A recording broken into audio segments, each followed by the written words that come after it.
لا ما عاد يرعبني ظلم يهددني لا شيء أخسره لا لا مهما يطول الدرب فالحق معه.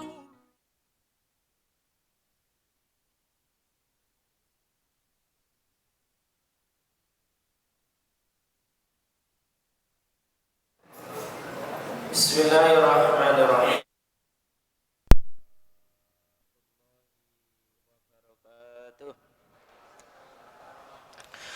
Alhamdulillahi wa kafa, wassalatu wassalamu ala rasulihil mujtaba wa ala alihi wa ashabihi ahli sidqi wal wafa. Ashhadu an la ilaha illallah wahdahu la syarikalah wa ashhadu anna muhammadan abduhu wa rasuluh. Balaghar risalah wa addal amanah wa nahsohal ummah wa jahada fillahi haqqa jihadi. Bapak Ibu dan saudara-saudara jamaah Majelis Taklim Masjid Al-Azhar yang semoga Allah senantiasa merahmati, memberkahi, menjaga dan melindungi kita semua. Kita bersyukur kepada Allah, malam hari ini kita dikumpulkan oleh Allah pada satu taman di antara taman-taman surga. Karena sesungguhnya kehidupan orang beriman itu identik dengan ilmu, sedangkan surga itu juga identik dengan ilmu. Sehingga kalau kita perhatikan di saat Rasulullah SAW masih hidup, yang kemudian beliau dikelilingi oleh para sahabat Rasulullah SAW senantiasa mendampingi Rasulullah, membersamai Rasulullah, seraya kemudian mereguk ulumus syarifah, ilmu-ilmu yang mulia dari Rasulullah SAW. Karena surga itu identik dengan ilmu, sebagaimana sabda Rasulullah, man salaka tariqan yaltamisu fihi ilman sahalallahu lahu bihi tariqan ilal jannah. Kita juga bersyukur kepada Allah karena kita saat ini berada di bulan Rajab sebagai bulan yang dimuliakan oleh Allah, karena bulan Rajab merupakan salah satu dari 4 bulan haram. Nilai amal soleh dan amal ibadah yang kita lakukan di bulan Rajab ini itu pahalanya dilipat gandakan oleh Allah. Salat wajib kita pahalanya tidak 27 derajat kalau kita lakukan di bulan Rajab, tapi lebih. Kita hadir di majelis ilmu ini pahalanya juga berbeda. Kehadiran kita ketika kita hadir di majelis-majelis ilmu di selain bulan Rajab. Demikian juga membaca Quran kita, termasuk juga doa dan zikir kita, infak sedekah kita, dan juga amal-amal yang muaranya hablum minallah maupun hablum minan nas. Kalau kita lakukan di bulan Rajab ini sungguh pahalanya berbeda ketika amal-amal tersebut kita lakukan di bulan-bulan yang lain. Karena dalam putaran 1 tahun, bulan yang paling mulia Ramadan, di bawah itu adalah bulan-bulan haram, yakni bulan Dzulqa'dah, bulan Dzulhijjah, bulan Al-Muharram, dan bulan ini yakni bulan Rajab. Di samping kita semakin bersemangat di dalam melakukan amal ibadah dan amal soleh, yakni diantaranya memperbanyak sholat sunnah mutlaqah, kita giatkan kembali dan kita perbaiki kembali tahajud kita, duha kita, rawatib kita, sedekah kita. Jangan lupa kita juga banyak-banyak berdoa kepada Allah agar kita diberi kesehatan dan umur yang panjang sehingga bertemu dengan bulan Ramadan. Karena habis Rajab adalah Sya'ban kemudian Ramadan, sehingga ada doa yang masyhur, Allahumma barik lana fi Rajab wa Sya'ban wa balighna Ramadan. Ya Allah, berkahilah kami di bulan Rajab dan bulan Sya'ban, dan sampaikan umur kami sehingga berjumpa dengan bulan Ramadan. Ada juga doa lain yang berbunyi, Allahumma sallimna ila Ramadan wa sallim lana Ramadan wa tasallamahu minna mutaqabbala. Ya Allah, sampaikanlah umur kami sehingga berjumpa dengan bulan Ramadan, dan sampaikan Ramadan kepada kami, dan terimalah amal-amal kami. Dan juga tidak lupa, karena sebentar lagi mau pilihan ya, semoga kita diberi pemimpin yang terbaik ya, pemimpin yang mencintai kita, kita juga mencintai ia, pemimpin yang kemudian berkasih sayang dan juga mendoakan kita, kita juga mendoakan ia. Allahumma amin. Alhamdulillah, aminnya banter ya. Dan Bapak-Ibu yang dirahmati Allah, malam hari ini sengaja temanya adalah tematik ya. Ini agak keluar dari urutan ngaji kitab, yakni Al-Iman, sebagaimana di setiap Rabu keempat. Kita beri tema yang aktual ya, karena akan ada sesuatu yang ada kaitannya tentang masalah kepemimpinan yang akan kita hadapi sebentar lagi, sehingga tema yang kita ambil adalah Rasulullah Shallallahu Alaihi Wasallam, pemimpin terbaik sepanjang zaman. Sehingga membicarakan tentang masalah kepemimpinan Rasulullah ya, sesungguhnya adalah membicarakan sepenggal dari sisi kebaikan Rasulullah Shallallahu Alaihi Wasallam. Karena Rasulullah Shallallahu Alaihi Wasallam itu adalah figur yang selalu menarik untuk dikaji. Tidak bosan-bosannya, tidak habis-habisnya dari mutiara yang kita gali dari pribadi Rasulullah Shallallahu Alaihi Wasallam. Karena Rasulullah pribadi yang insanun kamilun wasyamilun ya. Rasulullah itu adalah manusia yang sempurna dan paripurna, akmalul khalqi alal itlaq ya. Demikian juga Rasulullah Shallallahu Alaihi Wasallam juga menjadi imamul anbiya wal mursalin. Maka pada kesempatan malam hari ini kita akan ungkap terlebih dahulu bagaimana sisi kebaikan Rasulullah dalam hal masalah kepemimpinan. Di antara fadhailun Nabi Sallallahu Alaihi Wasallam ya, di antara keutamaan Rasulullah Sallallahu Alaihi Wasallam, beliau adalah imamul anbiya'i fi baitil maqdis usriya bihi ila anja wazas samawati sab'i ya. Beliau adalah pemimpin seluruh para nabi. Hal itu bisa kita lihat ketika Rasulullah diisrakan oleh Allah dari Masjidil Haram yang ada di Mekah ke Masjidil Aqsa yang ada di Palestina. Yang kita tahu dari hadis Nabi itu, ketika Rasulullah di Palestina, seluruh nabi itu dikumpulkan oleh Allah di Baitul Maqdis ya. Sehingga di salah satu Masjid Al-Aqsa yang dikenal dengan Masjid Al-Aqsa Al-Qadim ya, karena Masjid Al-Aqsa itu jumlahnya ada 5. Ada Masjid Al-Aqsa Al-Qadim, ada Masjid Al-Qibli, ada Masjid Qubatus Sokhra, ada Masjid Marwani, dan ada Masjid Buruk yang luasnya kurang lebih 14 hektar. Lah, saat di Baitul Maqdis seluruh nabi dikumpulkan oleh Allah. Kemudian setelah itu sholat berjamaah. Siapa yang menjadi imam ketika itu? Yakni Rasulullah Shallallahu Alaihi Wasallam ya. yang kemudian setelah itu Rasulullah dimi'ratkan, ya, sehingga Palestina Baitul Maqdis itu akhir Isra-nya Rasulullah dan awal Mi'rajnya Rasulullah Sallallahu Alaihi Wasallam. Sampai kemana? Sampai melampaui langit yang ketujuh.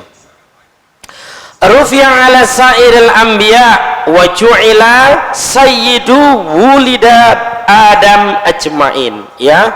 Rasulullah itu dilebihkan atas seluruh para nabi, dan Allah juga menjadikan Rasulullah sebagai penghulu anak Adam semuanya, ya. Saya kelak di antara nama lain Rasulullah Sallallahu Alaihi Wasallam adalah Al-Hasyir. Di samping ada Ahmad, Muhammad, Al-Hasyir, Al-Aqib, itu nama-nama Rasulullah SAW. Ada nama Rasulullah Al-Hasyir, di mana kelak seluruh manusia itu dihimpun oleh Allah di hadapan Rasulullah Sallallahu Alaihi Wasallam. Ini ada hadis yang kemudian menarasikan lebih panjang kaitannya keutamaan Rasulullah Sallallahu Alaihi Wasallam. Ana sayyidu waladi Adam yaumal qiyamati wala fakhra, ya. Aku adalah pemimpin anak Adam pada hari kiamat dan bukannya sombong. Wa biyadi liwaul hamdi wala fakhra, dan di tanganku bendera alhamd, yakni pujian, bendera yang bertabur pujian, wala fakhra, dan bukannya sombong. Wa ma min nabiyyin yauma idzin Adam faman siwa illa tahta liwa'i, dan tidak ada seorang nabi dan tidak ada seorang nabi pun, tidak pula Adam dan juga yang lainnya, kecuali ketika itu semua di bawah benderaku. Sehingga dalam runutan manusia-manusia terbaik itu Bapak Ibu, manusia yang paling baik itu seluruh para nabi dan para rasul, dan pemimpinnya para nabi dan para rasul adalah Muhammad Sallallahu Alaihi Wasallam. Wa ana awwalu man tanshaqqu anhul ardu wala fakhra, dan aku orang pertama yang keluar dari tanah atau kubur dan bukannya sombong. Sehingga kuburan yang terbelah pertama kali ketika manusia itu dibangkitkan adalah kuburan Rasulullah Sallallahu Alaihi Wasallam. Meskipun nanti kemudian kelak ketika manusia dibangkitkan kemudian dalam kondisi hufatan uratan hurla, dalam kondisi hufatan tidak beralas kaki, uratan tidak berpakaian, dan hurla belum berkhitan karena tidak berpakaian, nanti manusia yang pertama kali diberi pakaian oleh Allah adalah Nabi Ibrahim alaihis salam, ya. Tapi kuburan yang pertama kali dibelah, ya, kemudian dibangkitkan itu adalah Rasulullah, dan itu juga sebuah keutamaan. Juga dalam riwayat Bukhari dan Muslim, ana sayyidun nasi yaumal qiyamah, aku adalah tuan seluruh manusia pada hari kiamat. Sehingga Masya Allah, Rasulullah itu di dunia ia menjadi pemimpin, kemudian kelak ketika di akhirat Rasulullah juga menjadi pemimpin, ya. Sehingga Masya Allah memang beliau manusia surga, ya, yang dihadirkan oleh Allah selama 63 tahun lamanya di muka bumi ini. Tidak ada satupun manusia yang kemudian kebaikannya seperti Rasulullah, baik sebelum Rasul diutus maupun setelahnya. Kita tahu sejak kecil itu juga sudah figur yang menarik, ya, Rasulullah itu. Dia saat menjadi anak, ya, anak yang sangat baik kepada orang tuanya juga yang lebih tua. Ketika menjadi remaja atau pemuda, remaja dan pemuda yang lurus perilakunya, ya. Tidak pernah Rasulullah itu lihat konser begitu, Pak, ya. Tidak pernah. ya. Pernah ada satu keinginan itu, lihat pagelaran musik jahiliyah, ya, karena Rasulullah apa itu ketika itu ada keinginan untuk mengetahui apa sih apa itu pagelaran musik jahiliyah itu. Sampai di tempat belum dimulainya musik, Rasulullah kemudian ditidurkan oleh Allah sampai itu semua buyar dengan tidur yang sangat lalap. Sehingga beliau pemuda yang lurus perilakunya. Ketika menjadi suami yang sangat diidolakan oleh istri-istrinya. Istri Rasulullah ada 11, tapi dari 11 istri Rasulullah semuanya merasa dicintai Rasulullah, semuanya tanpa kecuali, ya. Ketika Rasulullah menjadi bapak juga diidolakan oleh anaknya, menjadi kakek diidolakan oleh cucunya. Rasul juga menjadi mertua, juga menjadi menantu, juga diidolakan, yang sangat juga menjadi mertua istimewa, juga menantu istimewa, juga menjadi komandan perang, juga menjadi imam masjid, juga menjadi kepala negara. Komplit figur Rasulullah SAW. Kita lihat keutamaan Rasulullah yang lain. Yang ini nanti juga muaranya adalah beliau adalah pemimpin yang terbaik sepanjang zaman. Nah, yang pertama sudah jelas ini, awwalu man tanshaqqu anhul ardu yaumal qiyamah. Ya, kuburan yang pertama kali dibelah adalah kuburan Rasulullah SAW. Awwalu may yaqra'u babal jannah wa awwalu may yadkhuluha. Ya, Rasulullah itu manusia yang pertama kali mengetuk pintu surga, ya, dan beliau yang pertama kali masuk surga.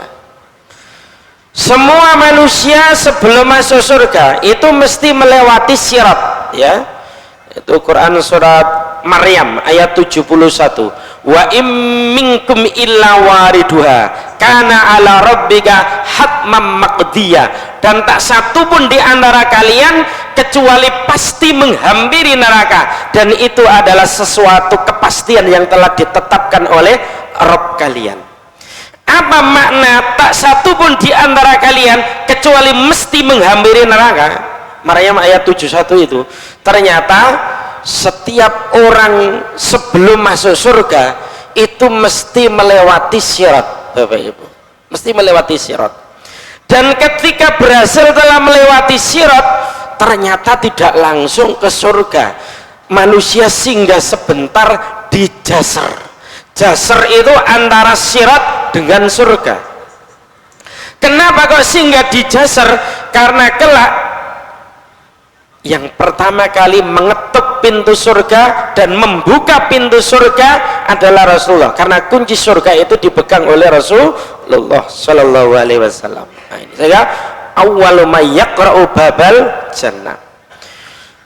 Ini keistimewaan yang lain yang juga dimiliki oleh Rasulullah. Tanamu ainahu wa la yanamu qalbuhu. Kedua matanya itu tidur, tapi tidak hatinya, ya. Jadi Rasulullah itu kedua matanya terpejam, tetapi hatinya itu tetap hidup, ya, tetap tidak tidur. Benten kali kita, ya, mau merem ya hati merem, ya, kecuali pura-pura merem, ya, karena mau mikir apa atau mari gegeran karo bojone gitu, biasanya susah untuk tidur, ya. Bu'itsa lil khalqi 'ama wa khatama bihillah diwanal anbiya, ya. Rasulullah itu diutus untuk seluruh manusia, dan dengan diutusnya Rasulullah maka terkuncilah atau tertutuplah yang namanya nubuah kenabian, sehingga la nabiyya wala rasula ba'dan nabiyyi sallallahu alaihi wasallam. Tidak ada nabi, tidak ada rasul setelah Nabi Muhammad sallallahu alaihi wasallam. Ini juga prinsip pokok loh Bapak Ibu.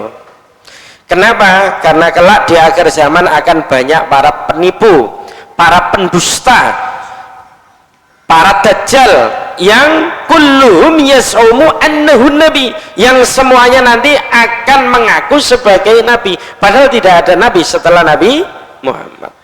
Ya, tidak ada nabi setelah Nabi Muhammad. Juga termasuk keutamaan Rasulullah, unzila alaihil Quran alladzi lam yanzil mithluhu minas sama, ya, diturunkan kepada Rasulullah Al-Quran yang Al-Quran ini tidak diturunkan semisalnya, ya, minas sama, dari langit, ya. Artinya tidak ada para nabi, para rasul sebelum Rasulullah Shallallahu Alaihi Wasallam yang diberi Al-Quran sebagaimana Rasulullah Shallallahu Alaihi Wasallam. Juga Rasulullah diberi jawami'ul kalim, utia bi jawami'ul kalim. Jawami'ul kalim itu apa? Yakni Rasulullah itu mampu menarasikan, menyampaikan kalimat-kalimat yang ringkas, yang pendek, tapi syarat dengan makna, ya, syarat kandungan makna. Maka diantara kecerdasan Rasulullah Shallallahu Alaihi Wasallam, dan ini juga menjadi kecerdasan para nabi, adalah tabligh. Tabligh itu pandai untuk menyampaikan, ya. Salah satu kemampuan pemimpin itu dia memang harus pandai ngomong, Pak Ian. Ini salah satunya, ya, pandai bicara, menyampaikan ide dan gagasan-gagasan dari dirinya yang untuk mewujudkan kesejahteraan rakyatnya, ya. Ini pemimpin linga-lingo, tewa-tewe, kowa-kowo gitu, ya, bodoh itu kan yang bingung wong akeh, ya. Maka pemimpin harus pandai, ya. Dan ide itu juga berasal dari dalam pemimpin itu, dari kekuatan imannya dan juga kedalaman ilmunya, bukan ide titipan atau gagasan dari orang lain yang kemudian akhirnya orang lain menyitir pemimpin tersebut. Seperti itu. Soalnya bahaya itu nanti kalau ide itu titipan, gagasan, setiran orang lain, dia tidak akan bisa untuk kemudian bisa mandiri di dalam menentukan sebuah kebijakan. Juga termasuk kelebihan Rasulullah, ditolong oleh Allah dengan adanya rasa takut pada hati musuhnya. Juga ini yang juga istimewa, wa ju'ilat sufufu ummatihi fis sholati ala mithali sufufil malaika fis sama, dan dijadikan sop-sop, ya, barisan umat, ya, di dalam sholat itu sebagaimana malaikat berbaris di langit, ya. Sehingga kenapa sih imam itu selalu sebelum mengawali takbiratul ikram itu sawu sufufakum fa inna taswatas sufuf min tamamis shalah, karena kelurusan dan kerapatan shaf itu bagian dari kesempurnaan salat. Ya, muga-muga kasus sing model corona wingi ku ya wis ikut tok ya Pak, ya. Iku melok mazhab PBB, WHO, ya. Gak ono iku mazhab nduk ngene Islam koyo ngono iku gak ono, ya. Moga-moga itu kita terpaksa dan khilaf dimaafkan oleh Allah. Ya moga-moga pisan iku tok ae. Gak ono ngono maneh, seperti itu. Karena shaf salat yang asli itu seperti barisan malaikat di hadapan Allah ketika di langit. Kepemimpinan Rasulullah adalah sebuah model kepemimpinan yang holistik. Laqad kana lakum fi Rasulillahi uswatun hasanah, ya, karena ada pada diri Rasulullah SAW suri teladan yang baik. Bahkan Rasulullah tidak hanya menjadi teladan manusia dan jin, akan tetapi menjadi uswatun lil alamin, teladan untuk alam semesta. Ini Bapak Ibu, profil dua sisi dari Rasulullah SAW. Beliau pemimpin dunia juga pemimpin akhirat, ya. Nek pemimpin dunia, dia juga menjadi pemimpin bagi istri-istrinya, ya. Dia seorang suami yang sangat baik kepada istrinya. Sampai-sampai itu disebutkan dalam satu riwayat yang sangat masyhur, khairukum li ahli wa ana khairukum li ahli. Saapik-apike awakmu yaiku wong sing paling apik, sing paling apik marang keluargane. Ya. Aku, kata Rasulullah, paling baik kepada keluargaku. Ya. Sehingga ini kaitannya kepemimpinan mikro yang paling mungkin dalam strata sosial yang paling rendah, yakni kepemimpinan keluarga. Salah satu parameter atau tolak ukur, ya, suami yang baik itu paling baik kepada istrinya dan kepada anak-anaknya. Istri yang baik itu paling baik kepada suaminya dan kepada anak-anaknya. Itu tolak ukurnya. Sehingga melalui keluarga sebenarnya Bapak Ibu ya, Allah itu akan membongkar apakah laki-laki itu baik atau justru sebaliknya, apakah wanita itu baik atau justru sebaliknya. Tolak ukurnya apa? Tolak ukurnya adalah bagaimana sikapnya terhadap keluarganya. Sehingga laki-laki yang baik itu yang paling baik kepada istri dan anak-anaknya. Soalnya kadang-kadang dalam masalah ini saja Bapak Ibu, fenomena di masyarakat itu kan seringkali terbalik-balik. Ana wong lanang iku dikenal lumuan karo wong liya, tapi karo bojone dhewe mau wedit. Iku wong lanang sing ngrapati genah ngono kok, ya. Tapi di sini enggak ada di sini. Di sini ini laki-laki soleh semuanya. Ya. Allahumma amin. Ya, ini laki-laki soleh semuanya. Kadang nuwun sewu ana wong lanang wis duwe bojo, ya. Iku ngomong karo wong wedok liya. Kadek wong wedok liya ketok glowing, bening, lambene abang, bodine apik ngono. Kadang itu terus dia ngomongnya iku gelamit, apik, sumeh, kaya saapik-apik wong lanang. Tapi nek ngomong karo bojone dhewe gak ngono, kuwasar ngomong karo bojone dhewe. Ya. Iku wong lanang sing rapati genah ngono kok. Di sini tidak ada. Yang saya ceritakan jauh-jauh ini ya. Ini serius saya ya. Sehingga ini biar kita semakin mantap untuk jadi orang baik sebagaimana kepemimpinan Rasulullah ya. Bahkan nuwun sewu kadang ana wong lanang iku, wong lanang wis bojo iku luwih seneng mikir bojone tanggane. Nah, itu enggak bener itu. Jadi luwih seneng mikir bojone tangga. Bojone tangga iku dipikir meruntus sak jagung-jagung ngono ya. Bojone dhewe tinju warna garing ya. Tinggal mancing ya. Nah, ini orang ngendak begitu itu. Padahal Nabi memberikan parameter khairukum li ahli wa ana khairukum li ahli.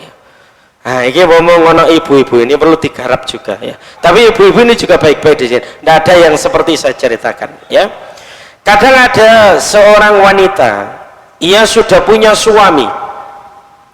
Ketika ia bicara dengan laki-laki yang lain, apalagi mungkin atasannya, pemimpinnya, bosnya, gelamit, sumeh, pakai kromo inggil barang. Kaya saapi-api wong wedok. Ya, tapi nek ngomong karo bojone dhewe kuwasar. Bojone iku dicelatu terus sampai kurusak ndas-ndase. Sampai ketuk-kutune ladok kuping-kupinge mimpes ya. Wedi ngono. Nah, iku yo gak apik ya. Tapi di sini nggak ada perempuan yang seperti itu. Ini solihah semuanya insyaallah ya. Solihah semuanya ya. Sehingga yang saya ceritakan ini yang jauh-jauh ya, bukan jenengan ya. Sehingga jenengan biar tambah suwayang karo bojo sampeyan ya. Jenengan niku hadir di pengajian kalau pas dekat dengan suami itu jenengan niku dandane iku menarik endi Bu? Sampai aja sampai keliru Bu. Jangan sampai jenengan hadir di pengajian itu yo wedaan melok-melok bengesan. Nah, itu ganggu ustate ya. Mengganggu kiai ini. Dan itu dosa, biasa saja ya. Justru jenengan tampil menarik itu ketika di depan suami panjenengan ya. Dan itu baru nanti parameter wanita yang terbaik, ya. Khairukum khairukum li ahli wa ana khairukum li ahli.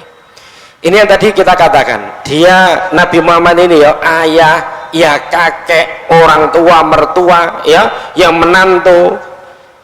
Jangan lupa Nabi Muhammad juga pedagang, entrepreneur sukses, ya. Karena Nabi Muhammad sebelum menjadi Nabi umur 40 tahun itu jadi pengusaha sukses, ya, pengusaha sukses yang diantara apa itu namanya modalnya sama ketika beliau itu mempunyai amanah kenabian, ya, ya sidik, ya fatonah, ya tabligh, ya amanah, seperti itu, ya. Dalam hal masalah kepemimpin keakhiratan, ya, imam masjid. Nah, ini ada riwayat Bapak Ibu, ada seorang sahabat namanya Ubay bin Ka'ab, ya. Ubay bin Ka'ab ini seorang sahabat yang dikenal suaranya itu sangat merdu, bacaan Qur'annya sangat fasih sekali, ya. Menjadi imam ya enak, ya, pokoknya kalah imam Masjidil Haram, pemane imam Masjid Al Azhar, ya. Kayak aku gini ya, jadi ya jauh pokoknya, ya. Ubay bin Ka'ab ini sahabat yang sudah merdu sekali suaranya, sudah fasih, sudah enak. Tapi ketika suatu malam saat ia itu kemudian ikut sholat malam di belakang Rasulullah Shallallahu Alaihi Wasallam, maka kehebatan Ubay bin Ka'ab itu tidak ada apa-apanya dengan Rasulullah Shallallahu Alaihi Wasallam. Rasulullah itu paling fasih, manusia paling fasih dalam membaca Al-Quran, dan suaranya juga sangat merdu.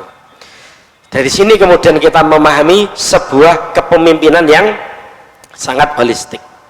Lah, apakah Rasulullah hanya sebagai seorang pemimpin dalam ranah agama? Oh, ternyata tidak.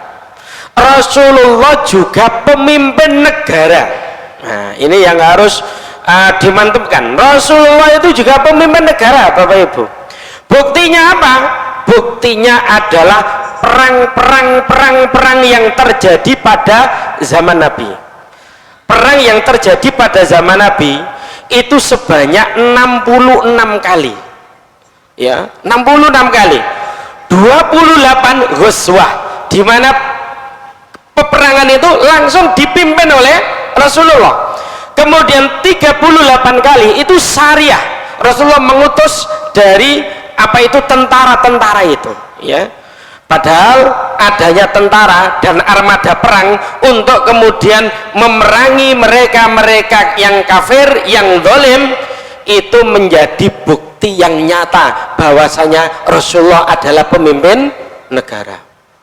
Nggak mungkin Bapak Ibu itu hanya sekedar pimpinan parpol gitu, nggak mungkin iso ngutus perang, itu nggak bisa, ya kan, mesti pemimpin negara. Nggak mungkin sebagai pemimpin ormas, ya, organisasi masyarakat.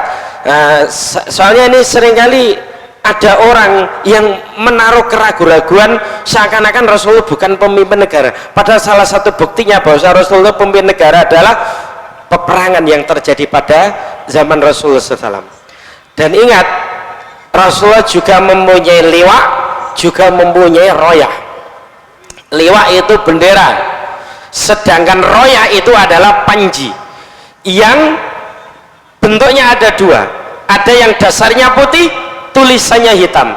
Ada yang dasarnya hitam, tulisannya putih. Maktubun alai la ilaha illallah Muhammadur Rasulullah, yang kita ingin hidup dalam kondisi seperti itu dan kita ingin mati juga dalam kondisi seperti itu.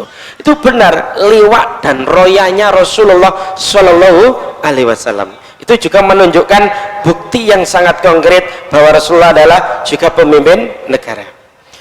Di antara rinciannya, beliau sebagai pemimpin masyarakat, ya, di Madinah ada dua suku yang kemudian terus konflik, ya, terus berperang, sampai kemudian anak turunnya juga selalu ada narasi kebencian dan permusuhan, yakni Aus dan Khazraj, ya, suku Aus dan suku Khazraj, ya.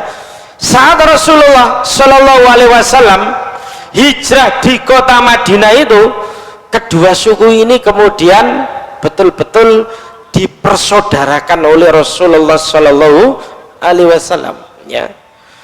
Dan ini ternyata di beberapa narasi sejarah yang kita baca sudah lama dirindukan oleh Aus, juga sudah lama dirindukan oleh Khazraj.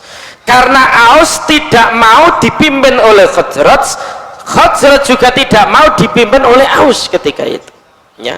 Sehingga ketika mendengar Rasulullah dari Mekah ke Madinah, ya, yang Madinah ketika itu namanya Yasrib, kemudian berubah menjadi Madinah, itu juga menjadi bukti real Rasulullah sebagai kepala negara, ya. Kan diantara kepala negara itu kan iso cawe-cawe ibu kota barang, ya, cawe-cawe ibu kota barang, ya. Lah, Yasrib menjadi Madinah itu juga, ya, ini juga salah satu bukti real bahwa Rasulullah adalah kepala negara. Juga termasuk dalam hal kepemimpinan politik, sehingga ada apa itu namanya Piagam Madinah, ada perjanjian Hudaibiyah, ada juga hubungan diplomatik, ya.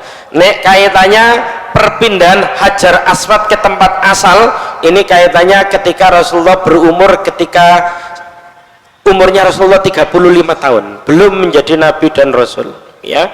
Yang saat itu Mekah terjadi banjir, Hajar Aswad itu terjatuh dari tempatnya, dan ketika dipugar kembali, direnovasi kembali, antar kabilah itu hampir saja terjadi banjir darah untuk memperebutkan siapa yang kemudian menjadi yang menaruh Hajar Aswad itu ke tempat asalnya, karena ini satu kehormatan dan kemuliaan. Yang akhirnya kemudian ada seorang yang bernama Mughiro itu mengusulkan siapapun yang masuk pertama kali Masjidil Haram, dialah yang kemudian nanti berhak untuk meletakkan Hajar Aswad itu. Dan ternyata kemudian saat itu Rasulullah Shallallahu Alaihi Wasallam, dan Rasulullah dengan bijaksananya bagaimana, tidak egois, Masya Allah, ya. Rasulullah kemudian memberikan selendangnya, ujung-ujung selendang itu dipegang oleh tokoh-tokoh kabilah, kemudian diangkat bersama-sama sehingga semuanya merasa tersanjung dan terhormat. Setelah itu kemudian Rasulullah yang mengambil Hajar Aswad itu untuk diletakkan pada asalnya. Itu sejak muda itu sudah terlihat betul itu talenta kepemimpinan Rasulullah Shallallahu Alaihi Wasallam. Wallahu a'lam bishawab. Sehingga ini Bapak Ibu, diantara apa itu ringkasannya, ya, Rasulullah itu pemimpin yang menginspirasi, yang disiplin, yang punya banyak kader, yang karismatik, yang dicintai, yang menguasai manajerial, pemimpin yang terus menuntun walau telah tiada. Masya Allah, ini Rasulullah Shallallahu Alaihi Wasallam. Kok menginspirasi juga, iya, ya. Saat perang Khandaq, yang saat itu Masya Allah kaum muslimin itu letih payah menggali parit yang sangat dalam, yang sangat lebar, yang itu usulan dari sahabat Salman Al Farisi sebagai salah satu strategi perang, ya. Itu saja para sahabat itu sudah bertanya, ya Rasulullah, yang ditaklukkan nanti Konstantinopel ataukah Romawi terlebih dahulu, ya. Kemudian Rasulullah menyebut nanti yang ditaklukkan pertama kali adalah Romawi, padahal itu belum terjadi perang Khandaq. Tapi Rasulullah itu memberi motivasi yang luar biasa bahwa Romawi mesti takluk, Konstantinopel mesti takluk. Dan ternyata dalam rentang sejarah berikutnya kita ketahui betapa kemudian negara-negara superpower ketika itu, baik Romawi maupun Persia, kemudian tumbang semuanya. Tidak sekedar tumbang, ada pengganti kepemimpinan yang lebih baik dari yang sudah tumbang-tumbang itu. Maka Rasulullah itu Masya Allah Bapak Ibu, pemimpin yang banyak kader. Kita lihat ini ya, dari Khulafaur Rasyidin, Abu Bakar, Umar bin Khattab, Utsman bin Affan, Ali bin Abi Thalib radhiyallahu anhum ajma'in. Kemudian dilanjutkan khalifah-khalifah setelahnya, baik Bani Umayyah, Bani Abbasiyah, kemudian Utsmaniyah ya. Ini bukan pemimpin tingkatan nasional Bapak Ibu, tapi ini pemimpin kaliber dunia. Kaliber dunia. Dan ini kader-kader Rasulullah SAW, pemimpin yang banyak kader. Jadi levelnya bukan kok kemudian pemimpin nasional, tapi pemimpin tingkat dunia. Abu Bakar, Umar bin Khattab, Utsman bin Affan, Ali bin Abi Thalib, sampai ada khalifah-khalifah jumlahnya kurang lebih 104, dinasti Umayyah, Abbasiyah sampai Utsmaniyah itu level dunia ya. Nah ini kita lewati saja lah. Dan ini kesaksian ini setelah kita mengetahui dari dalil-dalil normatif itu tadi ya, baik Quran, hadis maupun sirah nabawiyah. Aslinya banyak juga orang-orang kafir ya, baik Yahudi, Nasrani maupun yang lainnya, juga mengakui Rasulullah itu adalah pemimpin yang paling berpengaruh. Salah satunya siapa? Salah satunya adalah ini, namanya Michael H. Hart ya. Dia adalah seorang sejarawan ya, ahli sejarah ya. Sebagian versi sejarah menyebut agamanya Yahudi ya, agamanya Yahudi. Ada juga yang menyebut agamanya Nasrani, pokoknya nggak Islam ya. Beliau itu ini bukan beliau, wong kafir kok beliau. Iya ya, si dia ini ya, si dia kan gak boleh Bapak Ibu menghormati wong kafir ya. Si dia ini ya, si dia ini menulis kitab berjudul The 100 Ranking of the Most Influential Person in History, 100 tokoh yang paling berpengaruh di dunia ya.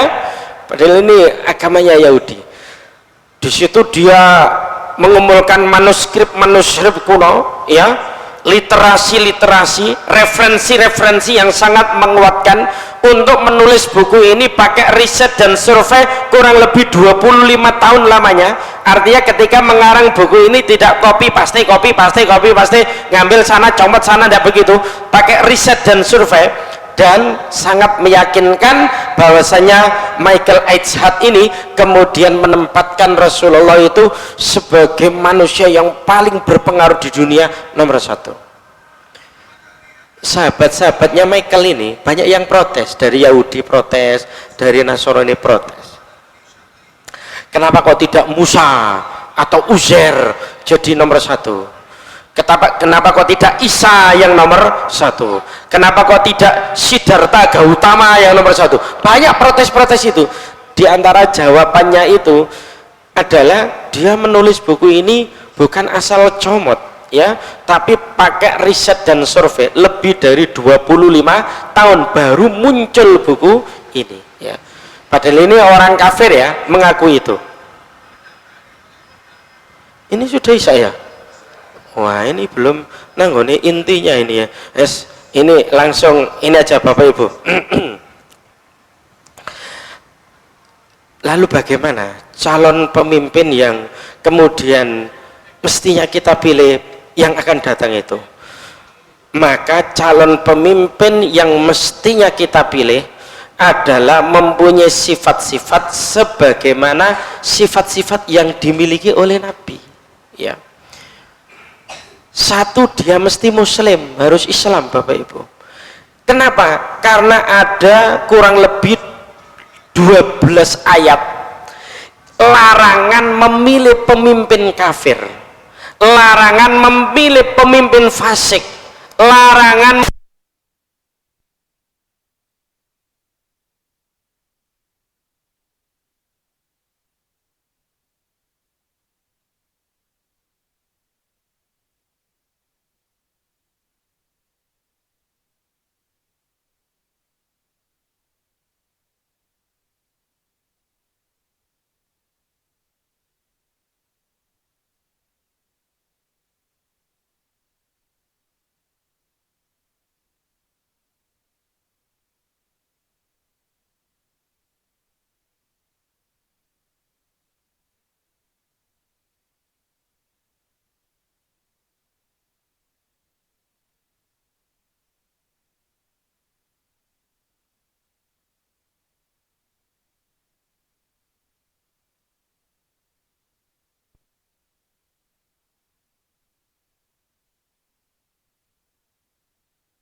sebab mati dalam kondisi su'ul khotimah, ya, sangat bahaya itu, ya. Dia mesti harus amanah. Ini istilah Quran surat Al-Qasas, ya, Quran surat 28 ayat 26 itu, ya. Inna khaira man istajartal qawiyul amin, ya, sesungguhnya sebaik-baik orang yang engkau pekerjakan adalah orang yang kuat lagi dipercaya. Kuat apanya? Kuat pikirannya, kecerdasannya, karena pemimpin harus punya kecerdasan di atas rata-rata, juga termasuk kuat fisiknya, juga bisa dipercaya, qawiyul amin, yang itu akar katanya sama dengan amanah ini, ya. Dia juga mesti harus sidik, ya, jujur keyakinannya, ucapannya, juga perbuatannya, bukan pemimpin yang penipu, pendusta, dan sekedar pengobrol janji tidak pernah ditepati. Nah, ini sangat membahayakan kalau yang dipilih pemimpin model begitu. Tapi yang dipilih pemimpin itu adalah yang sidik. Bapak Ibu yang dirahmati Allah, sampai sekian ngaji kita pada kesempatan malam hari ini. Apa-apa yang benar yang kami sampaikan saya yakin datangnya dari Allah. Jika ada yang salah saya istighfar kepada Allah Subhanahu wa taala. Semoga kita diberi oleh Allah pemimpin yang amanah, yang sidik, yang fatonah, yang betul-betul beriman dan bertakwa kepada Allah Subhanahu wa taala, yang mendoakan kita, kita juga mendoakan ia, yang mencintai kita, kita juga mencintainya. Allahumma amin. Wallahu a'lam bishawab. Wassalamualaikum warahmatullahi wabarakatuh. Demikian kajian yang telah disampaikan oleh Ustaz Yuto SPD MPDI. Marilah kajian ini kita tutup dengan banyak hamdalah dan doa kafaratul majelis. Alhamdulillahirabbil alamin. Subhanaka Allahumma rabbana wa bihamdika